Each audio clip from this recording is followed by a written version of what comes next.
Setelah menggelar pemungutan suara pada 5 Juli lalu, hasil pemungutan suara di Malaysia sudah bisa diketahui lewat situs resmi Panitia Pemilihan Umum Luar Negeri atau PPLN. Penghitungan sementara menunjukkan bahwa suara Prabowo Hatta lebih unggul dari Jokowi JK di negara ini. Namun politisi PDI Perjuangan Rieke Diah Pitaloka menilai ada sejumlah laporan yang perlu diklarifikasi, seperti adanya laporan kecurangan dalam proses pemilihan melalui metode Dropbox. Malaysia, kami juga mendengar kabar ada sedikit persoalan, nanti mudah-mudahan ada klarifikasi dan tidak terulang lagi, yaitu Dropbox.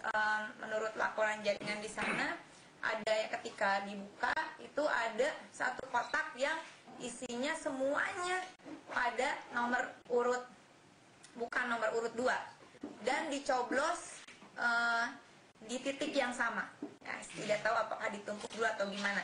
Ini informasi, silahkan kepada pihak terkait untuk diklarifikasi. Selain mekanisme pemilihan melalui Dropbox, pemilih luar negeri juga bisa memilih lewat jalur pos. Di Malaysia, Capres nomor urut 1, Prabowo Hatta menang dengan angka mencolok lewat jalur pos dengan angka 39.671 berbanding 3.709. Sementara pemungutan suara lewat TPS, Jokowi unggul dari Prabowo Hatta.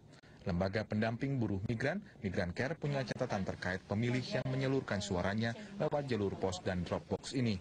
Direktur Migran Care, Anis Hidayah, mengatakan ada banyak ketidakberesan yang ditemukan lewat proses pemilihan dengan dua cara ini. Rawan kecurangan, rawan pelanggaran karena dua mekanisme itu sulit dipantau.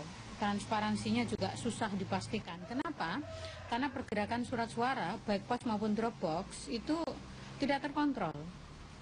Misalnya, pos, kita bisa membayangkan surat suara pos itu dari KJRI, dari perwakilan, apakah KBRI atau KJRI, dikirim ke alamat-alamat pemilih.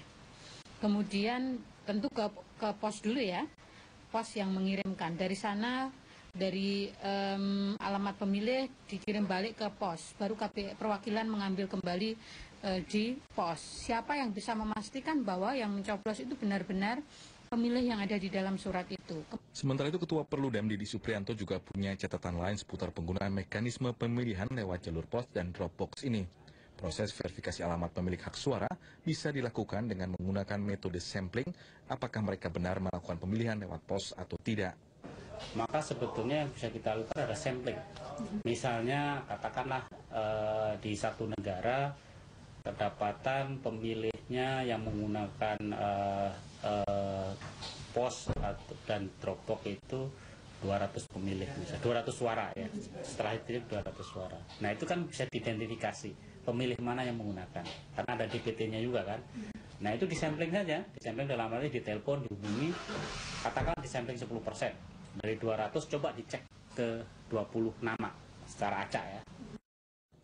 Panitia Pemilihan Luar Negeri atau PPLN Kuala Lumpur, seperti dikutip dari sejumlah media, mengatakan proses penghitungan suara di negara itu sudah transparan dan menghadirkan saksi dari dua belah pihak. Tim Liputan Metro TV.